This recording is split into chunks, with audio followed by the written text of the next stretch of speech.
ऋषि मुनियों की पावन धरती, देश धर्म का नाता है।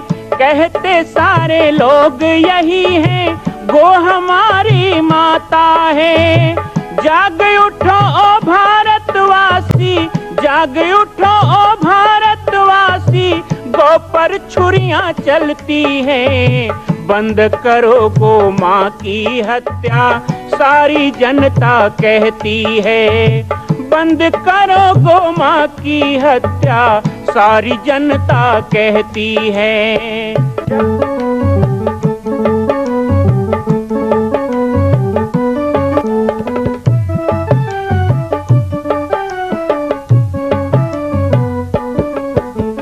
जगह जगह पर बूचड़ खाना, लाखों गौएं कटती हैं। किसे सुनाए व्यथा हमारी, नैना नीर बहाती हैं। रक्षा करना गौ माता की, रक्षा करना गौ माता की, गीता ज्ञान सिखाती है। बंद करो गो माँ की हत्या, सारी जनता कहती है। बंद करो गो माँ की हत्या, सारी जनता कहती है।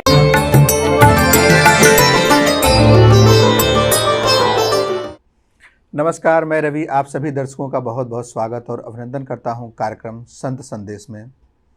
आज इस कार्यक्रम में हम आप सभी दर्शकों के लिए छत्तीसगढ़ के ऐसे पवित्र धाम के बारे में जिक्र करना चाहेंगे और जानना चाहेंगे। अयोध्या को तो दुनिया जानती है। भगवान रामचंद्र जी की जब मूर्ति प्राण प्रतिष्ठा की गई तो दुनिया ने उसको देखा, सराहा। लेकिन आज हम भगवान रामचंद्र जी के ननिहाल की बात करेंगे, यानी छत्तीसगढ़ की बात करेंगे। और दुनिया का इकलौता ऐसा मंदिर शायद दुनिया में कहीं नहीं होगा जो छत्तीसगढ़ में निर्माणाधीन है, जिसे बनाया जा रहा है, और वह कौशल्या माँ का मंदिर है। और इन सभी विषयों पर हम सभी दर्शकों को जानकारी देने के लिए उपस्थित हैं बाल योगेश्वर राम बालक दास जी महाराज का। महाराज जी आपको बहुत बहुत स्वागत और अभिनंदन है। जैसा हमने कहा कि दुनिया में इकलौता ऐसा मंदिर कौशल्या माँ का निर्माणाधीन है जी। तो हम उस मंदिर के बारे में महाराज जी जानना चाहेंगे, हमारे दर्शक इच्छुक हैं उसको जानने के लिए। देखिए, सबसे पहले तो मैं संतवानी चैनल पे जो मुझे देख रहे हैं और पूरी टीम का बहुत बहुत आभार व्यक्त करूंगा। सबका स्वागत है। माँ कौशल्या शब्द ही पर्याप्त है। गोस्वामी तुलसीदास जी ने कहा कि कीरति जासु सकल जगमाची। लेकिन एक आश्चर्य की बात ये भी है कि पूरे भारतवर्ष में भगवान राम के लाखों मंदिर हैं, लेकिन माँ कौशल्या का एक भी कोई धाम हमें दिखाई नहीं देता। 500 साल की प्रतीक्षा के बाद रामलला अयोध्या में विराजमान हो गए, ऐसा हम सब प्रसन्नता मनाते हैं, खुशी मनाते हैं, उत्सव मनाते हैं। लेकिन माँ कौशल्या 17 लाख वर्ष से वंचित है एक धाम के लिए, 3 युगों से वंचित है। वही एक वेदना थी, पीड़ा थी मेरे मन में। और इसीलिए छत्तीसगढ़ श्री जामरी पाटेश्वर आश्रम में विगत 2005 में ये निर्माण कार्य प्रारंभ हुआ। और ये पूरा मंदिर जो विश्व हिंदू परिषद के द्वारा प्रथम राम जन्मभूमि का मॉडल प्रस्तुत किया गया था, वही मॉडल पर बंसी पहाड़पुर के लाल पत्थर से हमने बनाना शुरू किया। 108 फीट ऊंचा, 65 फीट चौड़ाई का और 136 फीट लंबाई का ये 10,000 लोगों को संभाल लेने वाली क्षमता का मंदिर है। और संभवतः पूरे विश्व में इस प्रकार के पैटर्न का मंदिर ये पहला मंदिर है। वो डिज़ाइन भी जो राम जन्मभूमि के लिए किया गया, बाद में बदल दिया गया, अब वो बहुत बड़ा हो गया। पहले राम जन्मभूमि का मंदिर की जो ऊंचाई, लंबाई, चौड़ाई थी वो हमने लिया था। कौशल्या धाम केवल छत्तीसगढ़ का गौरव नहीं बन रहा है, बल्कि ये विश्व के लिए गौरव का विषय है कि राम को जन्म देने वाली माता कौशल्या के नाम से एक ऐसा धाम वहाँ पर बनेगा। और चूंकि वो महाकौशल है, छत्तीसगढ़ प्रांत भगवान राम का ननिहाल कहलाता है, कौशल्या का जन्म कहलाता है, तो इसलिए भी ये बहुत महत्वपूर्ण है। माँ कौशल्या के इस मंदिर के निर्माण के साथ मुझे तो निर्माण करते हुए बहुत सारे भाव आए। लेकिन अभी कुछ दिन पहले ही जब हमने तय किया कि 2026 में माँ कौशल्या की प्रतिष्ठा करनी है, तो ये तय करने के बाद जब हम मूर्ति के लिए जयपुर गए तो हमको एक और आश्चर्यजनक बात पता चली कि जो जयपुर पूरे विश्व को भगवान की और महापुरुषों की मूर्तियां देता है, आज तक ना जाने करोड़ों मूर्तियां वहाँ से भगवान के और सभी मत पंथों के वहाँ से बने होंगे, लेकिन वहाँ के मूर्तिकारों ने कहा, वहाँ के जो बनाने वाले हैं हस्तशिल्प लोग हैं, उन्होंने कहा कि माँ कौशल्या गोद में रामलला को लिए हुए राजरानी माँ कौशल्या की ये जो 7 फीट की दिव्य प्रतिमा बनने वाली है, वो विश्व की पहली रचना होगी, माँ कौशल्या की पहली प्रतिमा होगी। तो इस तरह से तो ये पूरे विश्व का एकमात्र कौशल्या धाम और माँ कौशल्या को सम्मान देने वाला धाम बनेगा। महाराज जी, जैसे आपने धाम की बात की, तो मंदिर और धाम में क्या फ़र्क होता है? जी बिल्कुल ठीक बात है। मंदिर जो होता है एक व्यक्ति भी बना सकता है, मंदिर को एक उपासना पद्धति को मानने वाला बना सकता है, मंदिर को एक पंथ बना सकता है, लेकिन धाम बनाना, जैसे हमारे भारतवर्ष में शंकराचार्य जी ने 4 पीठ बनाए, उन्होंने चारों धामों का उन्नयन किया, अहिल्याबाई होलकर ने किया, तो उनकी भावना एक पंथ से संबंधित नहीं थी या एक उपासना से संबंधित थी, वो सनातन के लिए, संपूर्ण भारतीय वाङ्मय को इकट्ठा करने के लिए करते थे। तो माँ कौशल्या धाम का जो निर्माण है वो इसी भावना से प्रेरित है, क्योंकि माँ कौशल्या धाम वो धाम है, जैसे माँ कौशल्या ने राम हमको प्रदान किया, पूरे विश्व को, ब्रह्मांड को राम कहाँ से प्राप्त हुए, तो वही जननी है माता कौशल्या। तो उसी तरह तीर्थ की जो हमने परिकल्पना की, एक धाम की परिकल्पना की, वो संपूर्ण समाज के लिए होगा, संपूर्ण विश्व के लिए होगा। इसलिए इसे केवल हम मंदिर नहीं कह सकते, ये माँ कौशल्या धाम के रूप में निर्माणाधीन है। जेहन में ये बात कब आई कि माँ कौशल्या का धाम होना चाहिए, मंदिर होना चाहिए, उनकी भी एक मूर्ति होनी चाहिए, उसका भी प्राण प्रतिष्ठा होना चाहिए? और आप बता रहे हैं कि जैसे राम जन्मभूमि मूर्ति मंदिर का जब आकृति ले रहा था जी, उसी तरीके से परिकल्पना वहाँ पर की गई थी, तो काफ़ी भव्य रहा होगा। तो ये कब जेहन में आपसे क्या है? देखिए, मेरा जन्म छत्तीसगढ़ में हुआ है और मैं 9 वर्ष का था तब संत रूप में माता पिता ने मुझे गुरुदेव के चरणों में दिया।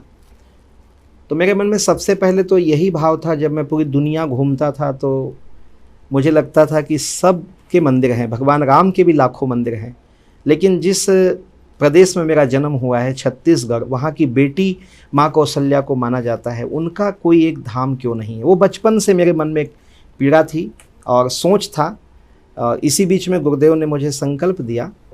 हमने पंचमुखी हनुमान मंदिर के नाम से शुरुआत की, लेकिन 2015 में जब सभी जगत गुरु वहाँ पधारे, शंकराचार्य, निम्बार्काचार्य, रामानंदाचार्य, तो उन लोगों ने फिर उसे घोषित किया कि यदि राम जन्मभूमि अयोध्या का मंदिर कहलाएगा तो कौशल्या जन्मभूमि ये छत्तीसगढ़ का मंदिर कहलाएगा। तो उस समय फिर माँ कौशल्या की स्थापना का विषय आया 2015 में, और तब से लगातार इसमें हम लोग लगे हुए हैं। लगभग ये 25 करोड़ का प्रोजेक्ट है जो 2026 में पूरा होने वाला है, और ये मंदिर अपने आप में इस कला के दृष्टि से भी इतना बेहतरीन बन रहा है कि ये पूरे विश्व में ऐसे गिने चुने मंदिरों में गिना जाएगा। दर्शकों को भी बताना चाहूँगा कि जिस मंदिर और जिस पाटेश्वर धाम, जिस कौशल्या धाम की बात हो रही है, महाराज जी जिक्र कर रहे हैं, आज से कितने साल पहले महाराज जी, 5-6-7 साल पहले जी हम वहाँ पर गए थे। वहाँ पर महाराज जी का हमने साक्षात्कार किया था, और एक अद्भुत, एक सकारात्मक ऐसी ऊर्जा वहाँ पर है।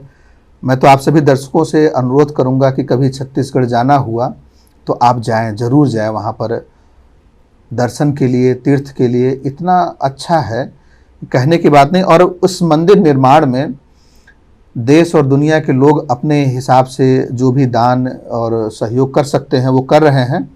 आप सभी दर्शकों से भी आग्रह है कि वहाँ पर जा कर के देखें, और आपको बन पड़ सकता है, लगता है कि हमें इसमें सहयोग और दान करना चाहिए, तो आप लोग कर सकते हैं।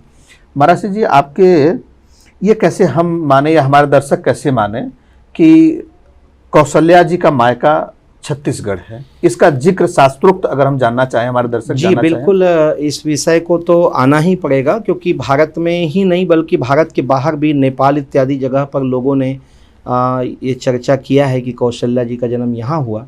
लेकिन बहुत संक्षिप्त में आज बताऊं तो संक्षिप्त में बात यह है कि माँ कौशल्या स्वयं भरत से कहती है कि हे भरत, राम वनवास चले गए, मेरे सपनों का महल ऐसे ढह गया जैसे बचपन में मैं महानदी की रेत में घर बनाया करती थी और वो ढह जाया करते थे। तो महानदी का स्थान संपूर्ण भारतवर्ष में छत्तीसगढ़ में ही है और उसको महाकौशल के नाम से ही जाना गया।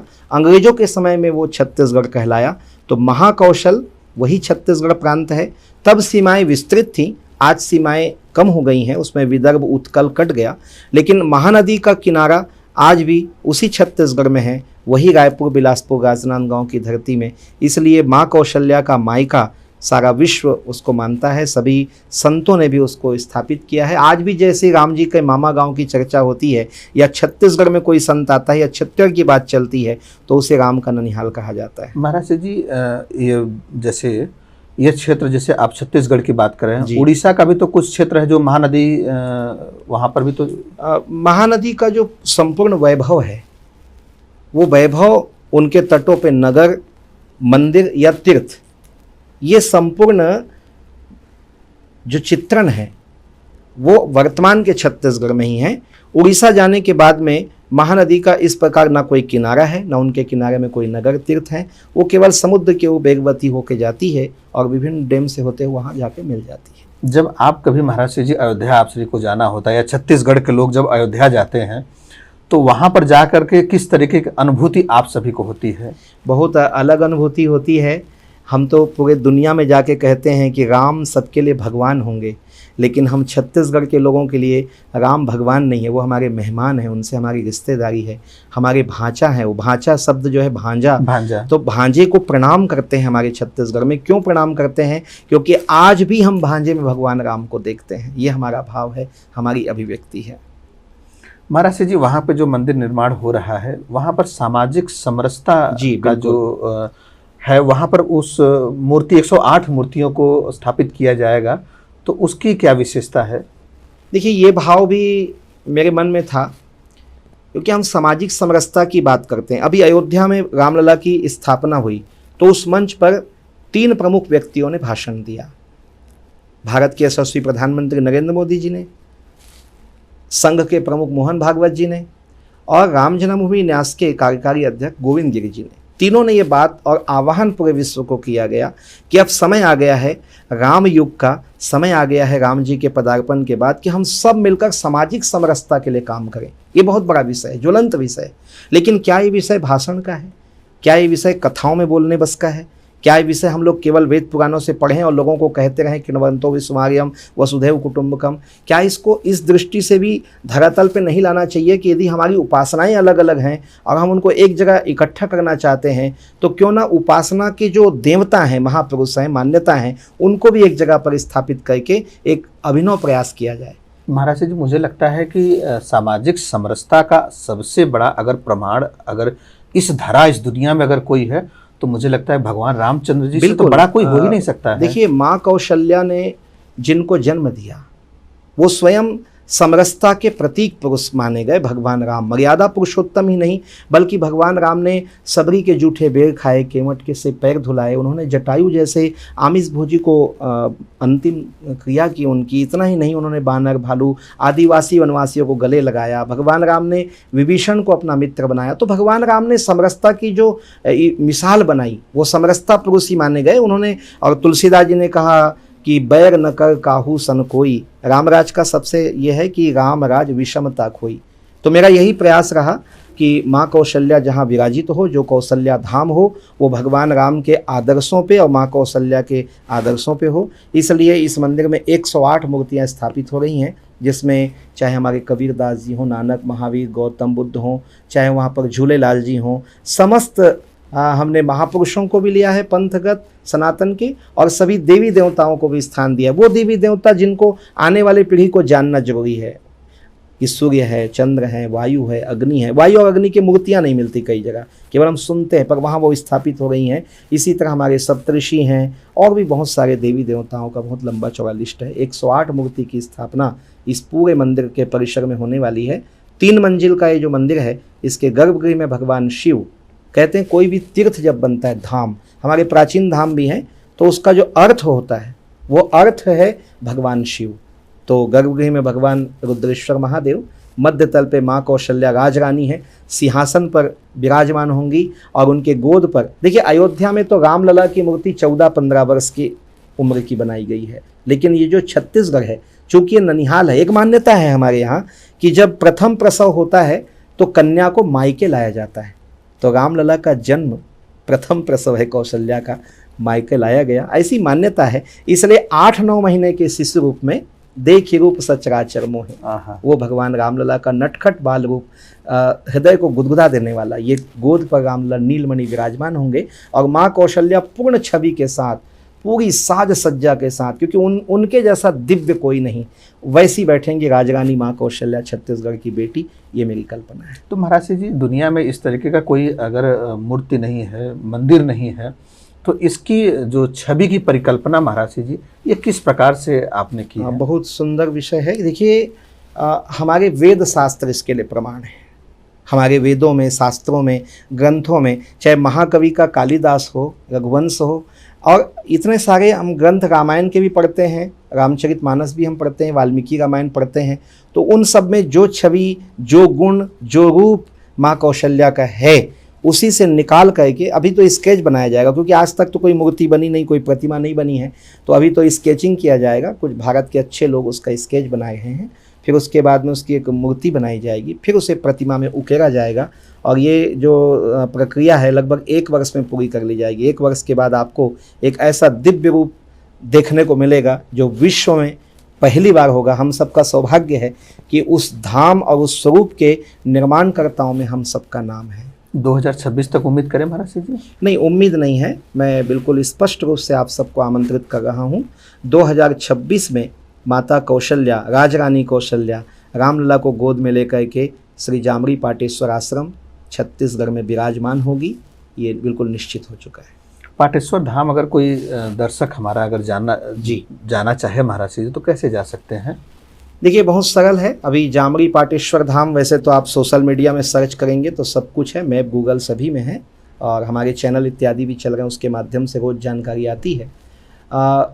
पाटेश्वर धाम जाने के लिए, अर्थात माँ कौशल्या धाम जाने के लिए आप छत्तीसगढ़ रायपुर एयरपोर्ट, वहाँ से 130 किलोमीटर में ये आश्रम है। रेलवे से जाने वालों के लिए राजनांदगांव जंक्शन, जहाँ से 50 किलोमीटर में ये आश्रम है, और राजनांदगांव जाने के पश्चात आपको रास्ता नहीं पूछना पड़ेगा, चौड़ी सड़कें हैं, हर जगह साइन बोर्ड लगे हुए हैं, और पूरी तरह से शासन भी उसमें हमको सहयोग कर रहे हैं। तो ये मंदिर का इतना भव्य जो निर्माण हो रहा है महाराज जी, तो इसकी अर्थ की व्यवस्था कैसे हो रही है? ये बहुत बड़ी चुनौती थी मेरे लिए, क्योंकि वो घनघोर जंगल के अंदर में है, घनघोर जंगल में है। 3 किलोमीटर अंदर सड़क गई है, वो सड़क भी आखिरी है, वहाँ बिजली भी आखिरी है, क्योंकि वो घाटी के अंदर बना हुआ है। हमारे गुरुदेव भगवान ने उस जगह में कैसे तपस्या की, एक पेड़ के नीचे बैठ करके, तो वो एक शिव जी के जलहरी के समान प्राकृतिक बना हुआ है। 1200 फीट की ऊंची पहाड़ी के मध्य में वो टीला आकार का स्थान है, जहाँ कौशल्या जी का धाम बन रहा है। तो मैं कहूँगा ये संरचना केवल भौगोलिक नहीं है, ये संरचना आध्यात्मिक है, और साथ ही साथ उस स्थान पर जो निर्माण हो रहा है उसमें यदि अर्थ की बात करें, लोगों को जोड़ने की बात करें, तो मैंने बहुत लोगों को जोड़ा। अभी तक के 30,000 लोग उसमें अपना अनुदान दे चुके हैं। अभी 3 वर्ष में मंदिर को पूर्ण करना है, 2024, 2025, 2026, जिसका मेरा त्रिवर्षीय संकल्प अभियान मैंने चलाया है, पूरे देश से, पूरे विश्व से, और छत्तीसगढ़ का तो एक एक घर कृत संकल्प हो करके एक गरीब से गरीब व्यक्ति भी 3 वर्ष में 11,100 रुपये दूंगा। अमीर है तो 11,000, कोई 51,000, कोई 1 लाख। तो हमने छोटा बड़ा नहीं देखा। जैसे सामाजिक समरसता को समर्पित ये मंदिर है, इसी तरह अमीर गरीब का भेद नहीं है। इस मंदिर में हजारों, मैं चाहता हूँ और 1 लाख लोगों का योगदान इसमें मिले, ताकि आने वाले समय में ये कोई ना कहे कि बालक दास ने बनाया, पाटेश्वर धाम ने बनाया, कौशल्या धाम हम पूरे भारतवासियों ने बनाया, ये हम कह सकें, सबका हाथ लगे। इस तरह से अर्थ का संयोजन है, और अतिरिक्त कोई साधन। इसको पूछने का आशय मेरा बस इतना था महाराज जी कि हमारे दर्शकों से भी आप क्या कहना चाह रहे हैं कि ये संख्या 30,000 से जो है 3 लाख हो जाए, और यह मंदिर निर्माण में लोगों का योगदान हो। मैं तो अभी निवेदक के रूप में ही कार्य कर रहा हूँ। तुलसीदास जी कहते हैं, आरत काहे न करे कुकर्मु, मांगई भीख त्याग निज धर्मु। तो ये तो मेरी जीवन की अंतिम मांग पूरे सनातनियों, पूरे राम भक्तों से, पूरे देश से, पूरे विश्व से है कि आइए एक बार रामलला की जननी, मैंने प्रथम में ही कहा 500 वर्ष के बाद रामलला की वो दिव्य प्रतिष्ठा को हमने देखा, लेकिन 3 युगों से प्रतीक्षा कर रही है माँ कौशल्या। एक बार आइए, अपना हाथ उठाइए और ज़रूर हमारे इस निर्माण से जुड़िए, जो निर्माण मेरा नहीं आप सब का है। बस मुझे निमित्त बना दिया माई कौशल्या ने, तो आप सब से मैं अपील करूंगा, वो 3 लाख लोगों में एक नाम आपका भी होना चाहिए, एक अनुदान आपका भी होना चाहिए। प्राण प्रतिष्ठा किस प्रकार से की जाएगी? जैसे अयोध्या में राम मंदिर जी, अभी वो समय के साथ थोड़ा बनेगा। 2025 में ये निर्णय कर लिया जाएगा। मूर्ति के निर्माण के साथ साथ और पूरे भारत के संतों के साथ विचार करके ये किया जाएगा। और हमारी तो हृदय की इच्छा है और वो पूर्ण होगी कि जिस दिन प्राण प्रतिष्ठा होगी भारत के प्रधानमंत्री भी वहाँ पर होंगे। इसकी भी पूरी तैयारियाँ चल गई। संतवाणी टीवी चैनल की भी यही महाराज से शुभकामनाएं हैं देशवासियों से कि इस अद्भुत अलौकिक जो मंदिर महाराज जी द्वारा, महाराज जी के प्रयास से आप सभी के द्वारा जो किया जा रहा है उसमें बढ़ चढ़ के आप सभी लोग हिस्सा लें, सहयोग करें और मंदिर निर्माण में मदद जितना बन पड़ सकता है उतना आप सभी करें, क्योंकि यह मंदिर दुनिया में ऐसा कोई मंदिर नहीं है जिसकी माँ कौशल्या का हो। तो यह अपने आप में अलौकिक मंदिर है। उस मंदिर के बारे में और कुछ महाराज जी हमारे दर्शकों को बताना चाहेंगे? जी बिल्कुल बताना चाहूँगा। इस मंदिर में जो हमारा प्राचीन वास्तु है उसका विशेष ध्यान रखा गया है। जैसे 108 फीट ऊंचा, 65 फीट चौड़ाई और 132 फीट की लंबाई इस मंदिर की है, लेकिन इस मंदिर में कहीं पर भी लोहे का स्पर्श नहीं है। हालांकि ये बहुत कॉस्टली वर्क होता है, बहुत महंगा काम होता है और बहुत कठिन था, लेकिन हमने शुरू से ये प्रयास किया और हम सफल भी हुए। और अब तो दूसरा शिखर और तीसरा शिखर बनने जा रहा है। पूरे मंदिर में कहीं पर भी एक छोटे से भी 1 इंच के भी लोहे का उपयोग नहीं है। पूरा मंदिर पूरी तरह से राजस्थान के लाल पत्थर से बन रहा है, पूरा का पूरा मंदिर। तो ये एक बहुत विशेष हमारी वास्तुकला का एक देन होगा। हजारों साल ये टिका रहेगा, इतिहास के रूप में रहेगा। जब आप समाज के लिए, देश के लिए और सनातन के लिए भगवान से कुछ मांगते हैं तो मुझे लगता है कि ईश्वर भी आपका साथ देता है, ईश्वर भी आपके साथ होता है।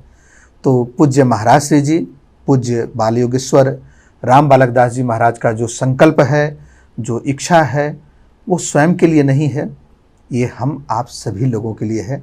तो हम सभी की शुभकामनाएं हैं कि महाराज श्री जी की इस अभियान में हम सब साथ दें, सहयोग करें और ईश्वर पर छोड़ दें। उन्होंने निमित्त बनाया है तो कुछ सोच समझ करके ही बनाया होगा। हम सभी की शुभकामनाएं हैं कि महाराज जी की इस संकल्प को पूर्ण हो और अच्छे तरीके से आगे बढ़े। माँ कौशल्या की पावन जन्मभूमि छत्तीसगढ़ प्रांत में बालोद जिला में स्थित है श्री सर्वसिद्ध शक्तिपीठ जामड़ी पाटेश्वर धाम। परम पूज्य सद्गुरुदेव राजयोगी बाबा जी की तपस्थली श्री पाटेश्वर धाम और विश्व के अद्वितीय माँ कौशल्या जन्मभूमि मंदिर निर्माण का दर्शन करने और इसी प्रकार समसामयिक विषयों पर अपना ज्ञानवर्धन करने के लिए और 10,000 गायों के लिए बनने वाले श्री हनुमान नंदीशाला गो अभ्यारण्य का समाचार प्राप्त करने के लिए आप सभी देखते रहें YouTube चैनल पर राम बालक दास, और हमारे चैनल को आप सभी सब्सक्राइब करें, घंटी का बटन दबाएं ताकि आप सूचनाओं से जुड़े रह सकें। जय श्री राम, जय गौ माता, जय गोपाल।